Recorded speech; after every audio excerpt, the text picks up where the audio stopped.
hasn't hit theaters yet, but already Vin Diesel has been dubbed Hollywood's hottest hunk and the newest action hero. Tonight, we go to Vin's hometown to look for the source of this diesel power. Well, I like this. He was raised Mark Vincent in an artist's housing project in New York's Greenwich Village with his astrologer mother, an acting coach stepfather, and his fraternal twin brother, Paul. His first break into acting came when he was just 7 years old, and he literally broke into a community theater where Crystal Field was artistic director. I just said to him, hey, you're running around like a lunatic. Why don't you do something creative with all that wonderful energy you've got? Vin continued in theater, performing here in Cinderella as a child. The 35-year-old says back then he couldn't rely on his good looks.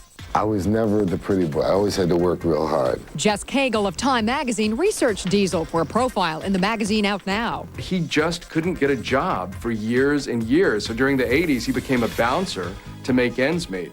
The struggling actor was still in his teens when he changed his name to Vin Diesel. He enrolled as an English major at Hunter College, but dropped out after his freshman year and soon left for Hollywood.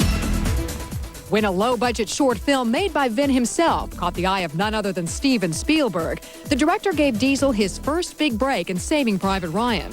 Soon, Vin was being seen in films like Boiler Room and then The Fast and the Furious, a movie that catapulted him to his action star status. It's overwhelming. It's overwhelming in a good way. Vin Diesel's asking price has escalated toward the $20 million range, which is really astounding. I mean, it took Tom Cruise a long time to get to that point. Action! With his new action thriller XXX hitting theaters August 9th, Diesel is driven to become a major force in Hollywood. I'm a competitor. I'm a predator. This is not a guy that you're going to read about going to rehab at some point. I mean, he is really focused on working and continuing to work for a very long time.